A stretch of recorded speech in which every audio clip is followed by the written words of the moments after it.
Si cet homme est un pasteur, il y a une mentalité en lui qui lui permet de prêcher l'évangile et aimer Jésus-Christ. À l'instant où cet homme reçoit le salut, il peut venir ici et celui qui était auparavant brigand change soudainement. À l'instant où cet homme reçoit son salut, son corps n'a pas changé, son visage n'a pas changé. La seule chose qui a changé, c'est son esprit et sa mentalité. Alors, lorsque vous voulez changer les hommes, qu'est-ce que vous changez en réalité? Donc, pourquoi vous êtes-vous concentré à changer de vêtements et changer de voiture et changer d'emploi? Ça a l'air d'être le problème évident, mais ce n'est pas le vrai problème. Vous avez changé toute autre chose, excepté la chose même qui a besoin de changement. Laissez-moi vous dire ceci. Lorsque tout le monde autour de vous semble avoir tort, c'est la preuve que le problème, c'est votre vie, votre mentalité. Est-ce que quelqu'un apprend? Alors, lorsque le Saint-Esprit vient pour te bâtir, il ne te donnera pas le capital pour une affaire. Vous savez, certaines des prières que nous faisons, c'est la miséricorde de Dieu qui fait en sorte que ces prières ne soient pas exaucées parce que Dieu ne veut pas que vous gâchiez de l'argent. Oh Dieu, si seulement tu pouvais me donner 5 millions ici à Abuja. Je te promets que tu n'auras plus besoin de venir m'aider encore. Donne-moi juste 5 millions et je vais me servir du cerveau que Dieu m'a donné. Vous voyez, dans la pensée de Dieu, tout ce que vous êtes en train de dire, c'est Seigneur, aie pitié. Je ne sais même pas ce que je raconte. Je suis confus, mais j'ai besoin d'aide. Et alors, il vient vers vous. Et il vous donne un message. Allez rencontrer quelqu'un qui a des difficultés financières et donnez-lui un enseignement en lui disant, est-ce que vous pouvez écouter ceci? Il va dire, non, vous êtes en train de me perdre le temps. Tout ce que je veux, c'est l'argent. Et vous êtes en train de lui dire, je veux vous aider. Je l'ai partagé la semaine dernière. Cet homme peut enlever ce beau vêtement qu'il porte. Je ne veux pas insulter, je prie que Dieu les transforme. Mais lorsque vous allez dans les périphéries de la ville, vous rencontrez tous ces gars violents. Vous savez bien ce qu'il y a de violent en eux, n'est-ce pas? Ce n'est pas le corps. Souvenez-vous encore que ce corps a toujours été obéissant. C'est la mentalité qui a dit au corps de fumer. C'est la mentalité qui demande au corps de dormir sous un pont. C'est la mentalité qui pousse le corps à aller à la recherche de quelque chose que l'on peut fumer. Le corps est innocent.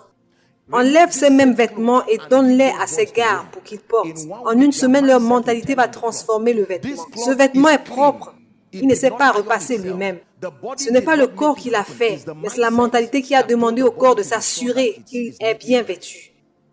Alors, à cause de toute la confusion qu'il y a autour de nos vies, nous blâmons nos corps, nous blâmons toutes ces choses, mais c'est notre refus d'être transformés. Ceci ne concerne pas seulement vos finances, mais votre vie.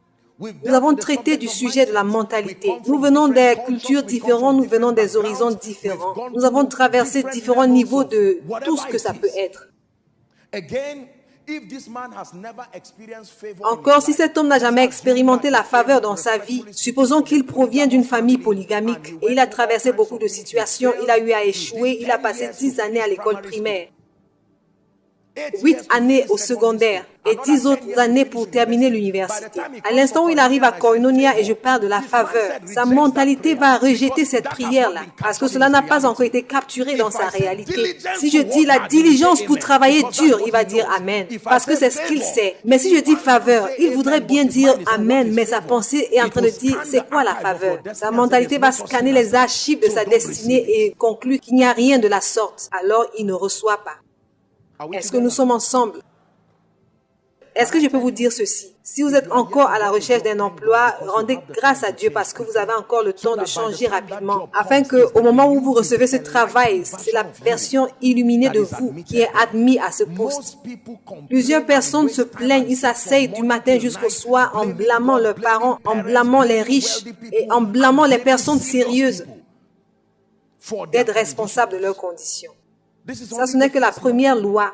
C'est à ce point que j'ai un problème avec l'enseignement non équilibré qui dit « donne tout simplement et ta vie va changer ». Ce n'est pas vrai. Vous le voyez maintenant, n'est-ce pas?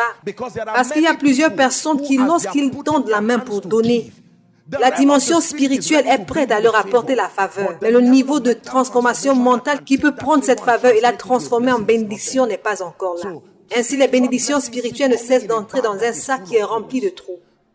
Écoutez-moi. Ce n'était pas de l'huile et un vase qui équivalait à du profit. C'était de l'huile et plusieurs vases. Quand le prophète a diagnostiqué sa situation, il a conclu que le problème n'est pas l'huile. L'huile va toujours assumer la forme du vase qui la contient. Si le vase est petit, l'huile paraîtra petite. Il a dit, Madame, allez emprunter des vases, élargissez vos capacités. Cette onction, ce n'est pas ta dîme qui ne fonctionne pas. Ce n'est pas le fait que tu donnes qui ne marche pas. C'est le vase par lequel la réponse arrive.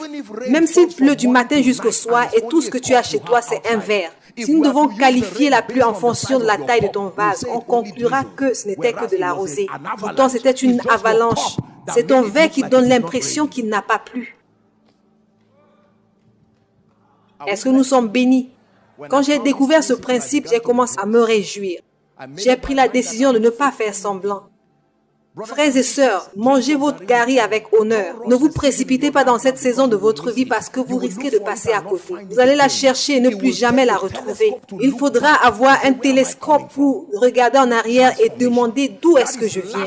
La transformation. Il s'agit de la richesse permanente qui ne faillit jamais. C'est pourquoi vous voyez, lorsque les riches perdent même de l'argent ou lorsqu'ils perdent quoi que ce soit, ils ne sont pas du tout inquiets. Parce qu'à l'instant où ils perdent de l'argent, leur mentalité est activée et dit c'est une erreur, tu ne dois pas être pauvre. Et le Saint-Esprit va commencer à travailler avec cette pensée pour trouver un moyen de te restaurer. Est-ce que vous croyez à ce que je vous enseigne? Regardez ici, s'il vous plaît. Si Papa Adeboye entre dans ce lieu maintenant et il dit « j'ai faim », regardez. Combien d'entre vous diront en quoi ça me concerne? Il y a plusieurs restaurants ici, il y en a un à Djabi, il y en a un de l'autre côté. Est-ce que c'est de cette manière que vous allez répondre? Certains d'entre vous vont dire merci Jésus, je priais pour cette opportunité. Et vous allez sortir d'ici en courant. Et vous allez vous rendre quelque part.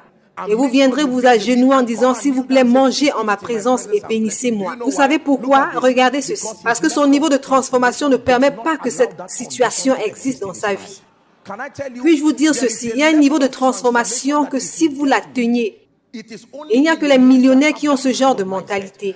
Et si vous avez cette mentalité alors que vous n'avez rien en main, la loi de la justice de Dieu va te forcer à obtenir les ressources qui correspondent à cette mentalité. Mon Dieu, aide ton peuple à comprendre que je ne suis pas là juste pour perdre mon temps.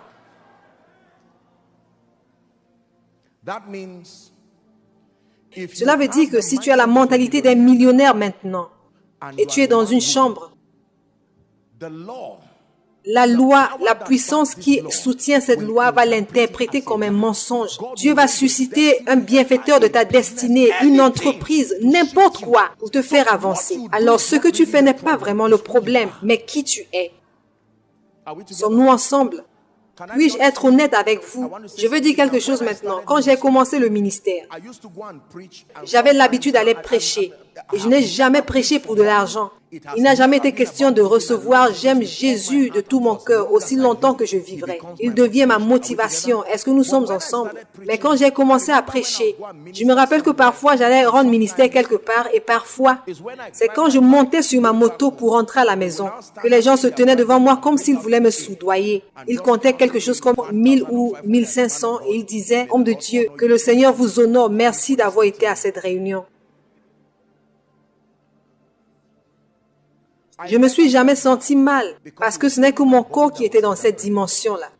Ma pensée était déjà à des années à l'avance sur mon corps. Et je savais que ma pensée allait amener mon corps dans une dimension où je serais béni. Je n'avais jamais dit à personne que j'étais en train de croître. Dès l'instant où je me suis focalisé sur la croissance, toute chose a commencé à grandir, inclus la manière dont les gens me traitaient quand je voyageais. Est-ce que je peux vous dire ceci? Toute chose est en train d'attendre que tu grandisses pour grandir aussi. Maintenant, je vais démontrer quelque chose que plusieurs d'entre vous m'ont vu faire. Est-ce qu'il peut y avoir quelques personnes? Jeune homme, désolé pour le dérangement. Venez s'il vous plaît. J'ai besoin d'environ 6 personnes. 1, 2, 3. 1, 2, 3, 4, 5, 6. 3 personnes, tenez-vous ici s'il vous plaît. Faites face les uns aux autres. 3, restez ici. 3 autres là-bas. Tout le monde regardez et ne laissez pas le diable vous faire croire que vous connaissez ce que je suis en train de dire. Prêtez juste attention à ce que je dis parce que c'est de cette manière que le diable trompe les gens dans l'église. Regardez ceci. Reculez s'il vous plaît. Voici ce que je veux que vous appreniez. Est-ce que vous pouvez lever la main droite, tout ce que vous pouvez trouver? Levez tout simplement la chose vers le haut. Tout ce qui représente vos résultats. Regardez ceci. Voici toutes les choses dont vous avez besoin. Lui, il est en train d'élever l'argent. Il est en train d'élever toutes ces choses. Ce sont de différentes dimensions dans la vie. Regardez. La manière dont Dieu a programmé la vie, c'est que, vous voyez, toutes ces choses qui sont en train d'élever, élevez-les s'il vous plaît. Ces choses sont nécessaires dans votre destinée. Mais commencer à les rechercher l'un après l'autre est un fardeau que Dieu ne vous a pas donné. Pour la plupart d'entre nous, lorsque Dieu dit tu as besoin d'influence, tu as besoin de relations, tu as besoin d'un ministère médiatique, tu as besoin de finances, tu as besoin d'aller à l'étranger, comment pouvez-vous commencer à rechercher ces choses les unes après les autres? Quel âge aurez-vous avant de les avoir? Laissez-moi vous montrer comment ça marche. Vous ne devez pas rechercher de l'argent. Vous n'allez jamais le trouver. Chaque niveau et chaque dimension de ta vie a des possibilités qui y sont attachées. Si ça c'est le niveau 1, il y a quelque chose qui doit venir au niveau 1. Si ça c'est le niveau 2, il y a quelque chose qui doit venir au niveau 2. Vous ne les amenez pas en les obtenant. Vous les amenez en grandissant. Laissez-moi vous montrer comment la loi fonctionne. Pour chaque étape que je prends, approchez-vous aussi. Regardez ceci. Je suis dans une chambre pauvre et fauchée, d'une famille où personne n'a été élevé. Mais j'écoute les messages de Joshua Selman. Et il est en train de prêcher. Et je l'écoute. Seigneur, je sais que tu es en train de me transformer. Regardez ça. Je ne sais même pas que ces choses sont en train de s'approcher de moi parce que je ne peux pas les voir. Je suis toujours dans cette chambre. Laissez-moi vous montrer comment la loi fonctionne. Dieu vous a appelé à être un entrepreneur. Il vous a appelé à être un homme de Dieu. Maintenant, j'écoute le matériel de Mars Monroe. J'écoute toutes ces choses. Oh, il y a quelque chose qui s'appelle la loi de l'honneur. Que l'honneur est la clé pour l'accès. J'ai grandi. Regardez ça. Est-ce que vous le voyez maintenant? Tout ce que tu cherches est aussi en train de te chercher. Mais ce n'est pas en train de chercher cette version de toi. Vous pouvez rentrer, les gars. Est-ce que quelqu'un est en train d'apprendre maintenant? Il y a une version de toi qui veut obtenir ceci. Une version de toi qui veut s'asseoir en classe d'affaires. Si tu t'assois en classe d'affaires avec juste 100 naira dans ta poche, tu n'y es pas encore. Alors tu rentres. Tu sais que tu es entré dans une dimension lorsque tout ce qui est autour de toi grandit pour soutenir cette dimension-là. Tu ne peux pas avoir une Jeep alors que tu te bats pour avoir 1 litre de carburant pour l'alimenter. Tu n'y es pas encore. Est-ce que vous le voyez maintenant? Si c'est par la croissance que tu arrives dans une dimension où tu peux acheter une Jeep, alors tous les autres domaines auraient aussi grandi pour faire en sorte que l'achat du carburant ne soit pas un problème. Ça, c'est l'erreur et le mensonge d'une fausse vie. Vous êtes venus à l'église, asseyez-vous et apprenez. Regardez ceci maintenant. Parce que pour certains d'entre vous, je suis en train de vous montrer une image graphique de ce que Dieu est en train de faire maintenant. Vous êtes assis dans cette maison-là et vous dites, Seigneur, vas-tu m'élever un jour? Et vous continuez d'apprendre. Et vous continuez d'apprendre. Et vous continuez d'apprendre. Et un jour, quelqu'un vous appelle. Et il dit, où es-tu? C'est la loi du temps et des opportunités qui se produisent. Souvenez-vous que la puissance de Dieu est en train de superviser cette loi. Tu es un homme d'affaires. Quelqu'un te demande, est-ce que tu peux m'aider à vendre un terrain? Tu le vends et tu as un profit de 300 000. C'est petit comparativement au millionnaire financier du royaume que tu vas devenir. Mais c'est un test. C'est Dieu qui est en train de te montrer que cette chose marche. Alors tu continues d'engager ces lois. Un temps viendra où tu ne pourras même pas les éloigner. À l'instant où tu seras en train de grandir, même si tu essaies de les repousser, ils ne partiront pas. Tu repousses l'argent, il ne part pas. Parce que ta croissance l'a apporté dans ta vie. Est-ce que vous comprenez ce que je dis maintenant? Regardez ceci. À l'instant où vous serez placé de ce côté, vous serez entouré de toutes choses. Les interviews médiatiques que vous avez toujours désirées. Vous aviez oublié cela et vous êtes focalisé sur la croissance. La Jeep qui fait perdre le sommeil à certaines personnes. Maintenant, tu as tellement de voitures que tu ne sais même pas quoi en faire. Parce qu'elles étaient conçues pour suivre la croissance et pas seulement le désir. Si vous faites attention à ce que je suis en train de dire, vous me chercherez un jour, vous me direz, apôtre, merci. Revenons en arrière.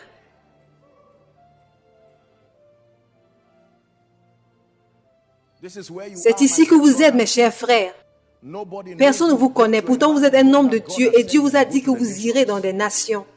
Il y a la tentation de mener une fausse vie et entrer dans une manifestation prématurée. Et Dieu dit, ne t'inquiète pas. Oh Dieu, mais j'ai 30 ans et je n'ai pas de voiture. Dieu dit, concentre-toi juste sur la croissance. Concentre-toi sur la croissance. Et pendant que tu grandis, un jour, Dieu va positionner les bienfaiteurs de ta destinée dans une conférence et il va vous y amener prêcher. Et alors, parce que vous vous êtes donné l'opportunité d'être transformé, dès que vous allez prêcher, vous voyez cet homme qui tient de l'argent, il va porter ce qui peut être le salaire de quelqu'un pendant 1 an. Et il va te le donner. Juste à l'instant où tu veux te réjouir, tu vas dire, ah, tu es encore à l'école de l'esprit. Ce n'est pas tout ce dont tu as besoin. Ceci n'est que pour te montrer que ça marche et t'encourager. Retournons en classe. Mais plusieurs personnes, à cause de l'orgueil, vont se tenir là et se vanter en disant non, vous pouvez retourner et toute autre chose aussi peut retourner. C'est le mystère derrière le succès ballon. Je peux me servir de la volonté pour manipuler les choses afin de tenir ceci, alors que je n'ai pas grandi. La loi du système de justice de Dieu va interpréter ceci comme un mensonge. Je vais perdre cette chose, peu importe à quel point je suis prudent. La vie doit me ramener à l'endroit réel qui correspond à ma mentalité. Puis-je être honnête avec vous? Mes chers gens ici, écoutez-moi. C'est ça le problème lorsqu'on mène une fausse vie. Si tu manges le pain de demain aujourd'hui, tu auras faim demain. Si tu portes les vêtements de demain aujourd'hui, si tout ce que tu as, c'est un pantalon de 500 naira, repasse-le avec honneur. Ce n'est que ton corps qui le porte. Ta pensée est déjà dans un prêt-à-porter. Et elle fait des achats pour ton niveau supérieur dans la vie. Marche avec le Saint-Esprit. Nous vivons aujourd'hui dans un monde où les gens sont orgueilleux. Ils ont honte du processus. Si tu viens me trouver dans une chambre avec ma Bible et ma bougie, et je suis en train de prier en lisant un livre, généralement j'aurais peur et j'aurais honte. Alors je mentirais et dirais à un de mes amis, peux-tu me prêter ta maison, afin que je puisse donner une narrative selon laquelle j'ai réussi. Non, la Bible ne nous a pas laissés dans l'obscurité par rapport au fait que les gens peuvent être élevés. Et puis-je vous dire ceci, que les gens se moquent de vous pendant que vous vous levez. Ils seront vos témoins le jour où vous allez vous lever. Ce sont eux qui diront aux gens, non, non, non, non, moins cette personne. Nous l'avons vu dans ses débuts. Prends la décision de ne jamais mener une fausse vie. N'emprunte pas de l'argent pour t'acheter des vêtements, t'acheter ceci, t'acheter une voiture, alors que tu meurs dans les dettes et ta mentalité coopère avec le diable pour te rabaisser, te punissant ainsi dans des cycles. Tout simplement parce que tu veux donner une narrative selon laquelle tu as du succès. Tu peux trouver du repos à la manière de Dieu. Certains d'entre vous ont atteint le niveau 1. Certains d'entre vous sont déjà des millionnaires, mais ce n'est pas tout ce que Dieu veut faire. Certains sont des milliardaires, mais ce n'est pas tout ce que Dieu veut faire. Est-ce que je peux vous dire ceci? Si vous n'êtes pas encore arrivé dans cette dimension où vous pouvez donner au royaume sans inconvénient, vous n'y êtes pas encore. Alors, pendant que je m'agenouille pour prier, pendant que je viens à Koinonia chaque semaine, laisse-moi te dire ce qui t'arrive. Première semaine, deuxième semaine, cela ne te ressemble pas. Troisième semaine, le fait de tomber, t'agiter, tomber sous l'onction et te relever et te rendre compte que ta perruque est tombée, ne t'inquiète pas. C'est ce qui est en train de t'arriver. Je sais que vous êtes en train de rire, mais prenez ce que j'ai dit très au sérieux. Tu écoutes la parole de Dieu. D'autres sont en train de dormir pendant que tu pries. Tu étudies des bouquins. Tout simplement parce que tu veux bâtir ta pensée. Un jour viendra. Tu vas voir les sujets de prière des gens venir à toi. Tu ne te souviendras pas avoir prié pour eux, mais tu as accompli la loi qui les a attirés vers toi. Ils viendront, ils seront tellement proches de toi. Tu vas les attirer et ils ne repartiront pas. Un jour viendra, tu vas dire, Dieu, ces voitures sont suffisantes. Juste à l'instant où tu seras en train de le dire, tu recevras un appel et quelqu'un te dira, Dieu m'a dit. Et Dieu dira, je ne peux pas m'arrêter, tu es en train d'obéir à la loi. S'il vous plaît, ne pensez pas que ce que vous entendez est un divertissement venant d'un prédicateur. Non, je crains trop Dieu pour venir perdre votre précieux temps ici.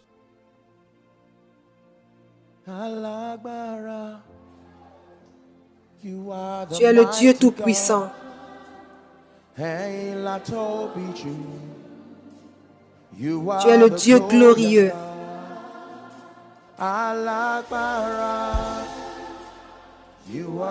Tu es le Dieu puissant.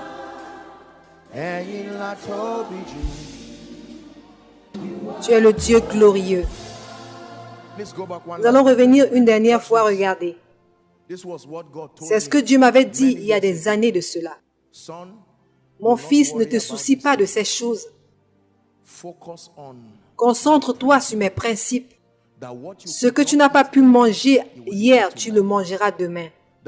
La première croisade que nous avons tenue, il y avait très peu de personnes, environ la taille de notre équipe d'adoration ici. Imaginez-vous, nous avons prié, nous avons jeûné pendant des semaines, comme si nous allions mourir. Juste pour arriver au terrain de la croisade, nous étions endettés. Les mêmes dames qui étaient dans le département social faisaient partie de l'équipe d'adoration. Elles sont montées sur des arbres pour apporter du bois pour faire le feu, pour que nous puissions préparer avant d'aller dormir. Mais ce ne sont que nos corps qui étaient là. De puissantes croisades. Et j'ai dit, Seigneur, un jour les nations et les rois viendront. La transformation en partenariat avec la parole de Dieu nous y amènera. Et aujourd'hui, à lui soit la gloire. Et ceci n'est qu'un seul pas après la cave. Puis-je vous dire ceci? Ne vous sentez pas embarrassé par les inconvénients que vous pouvez voir maintenant. Arrêtez de faire semblant. Arrêtez de déambuler partout, vous mettant en colère en disant que telle personne aurait pu m'aider. Le fait qu'ils ne se souviennent pas de toi veut dire que tu n'es pas en train de marcher par cette loi. Il y a une dimension. Une fois que tu y arrives, tes bienfaiteurs doivent se souvenir de toi. Alors vous voyez que ce n'était que le corps de Joseph qui se trouvait dans cette prison-là. Joseph le savait. Je suis sûr que Joseph les reconfortait là-bas. Et il disait, Joseph, quelle est la base de ton assurance? Tu es un prisonnier tout comme nous. Il a dit non. Ce n'est que mon corps qui est avec vous. Quand je me lèverai, je m'assurerai de vous faire faveur. Et en une nuit, non. C'est un mensonge que de dire que les gens sont sortis de nulle part. Non. Ils se sont levés pour atteindre un niveau qui correspond à l'endroit où leur pensée a toujours été. Ce n'est pas parce que vous n'avez pas vu leur processus de formation que vous allez penser qu'ils n'ont pas été formés. Vous pouvez être politicien ici, s'il vous plaît, écoutez-moi. Vous commencez comme le président d'un gouvernement local. Mais votre niveau de transformation mentale est du royaume. C'est la mentalité d'un sénateur. La mentalité d'un ambassadeur. Est-ce que je peux vous dire la vérité? Il vous sera impossible de rester dans cette position. Peu importe à quel parti vous appartenez. La force qui soutient cette loi est tellement puissante qu'aucune institution sur terre n'a le pouvoir de stopper un individu qui accomplit cette loi. Ça, c'est vrai.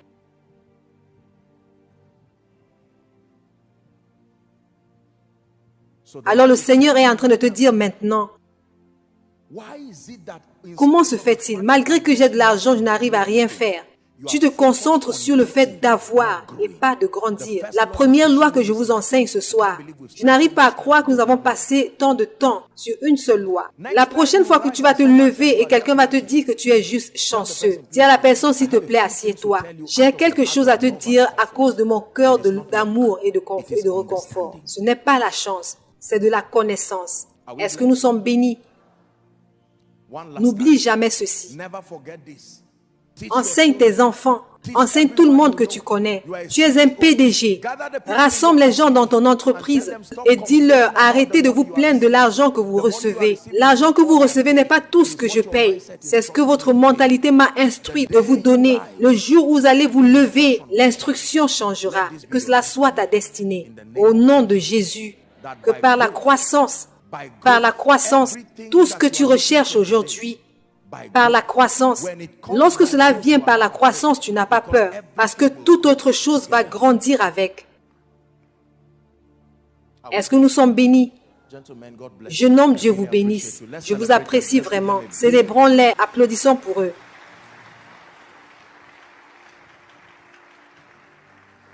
Quelqu'un a-t-il appris quelque chose aujourd'hui?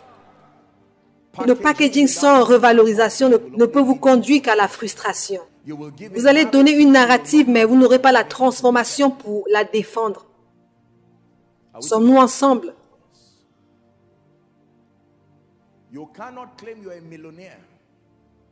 Tu ne peux pas prétendre être un millionnaire et quand maman te demande 10 000, tu racontes des histoires. Tu n'y es pas encore.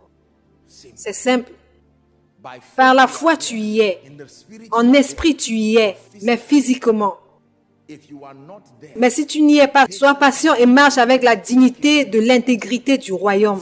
Concentre-toi plus sur le devenir que sur le faire. Tu feras, mais que cela arrive quand tu seras devenu. Ton environnement physique va graduellement et éventuellement refléter l'état véritable de ta mentalité. Ton environnement physique va graduellement et éventuellement refléter le véritable état de ta mentalité. Je n'ai pas beaucoup de temps et je pense que je l'ai déjà enseigné ici. Comment la pensée est renouvelée. Vous devez avoir accès à des idées et informations supérieures basées sur la parole. La première manière pour améliorer ta pensée, c'est avoir accès à des informations supérieures basées sur la parole. Des enseignements comme celui-ci qui viennent défier le statu quo et pour te bâtir. Deuxièmement, répéter ces idées jusqu'à ce que la conviction soit établie. Entendre une fois n'apportera pas la transformation. Vous devez entendre encore et encore. Puis-je vous dire ceci? Il y a des enseignements et des matériels que je partageais avec les étudiants de l'école du ministère. Je me tiens devant le Dieu du ciel et je ne mens pas. Il y a des matériels que j'ai écoutés plus de 6000 fois. Un seul matériel. Le but n'est pas d'avoir les informations, mais le but c'est d'assurer le transport vers ma pensée jusqu'à ce que cela devienne vrai.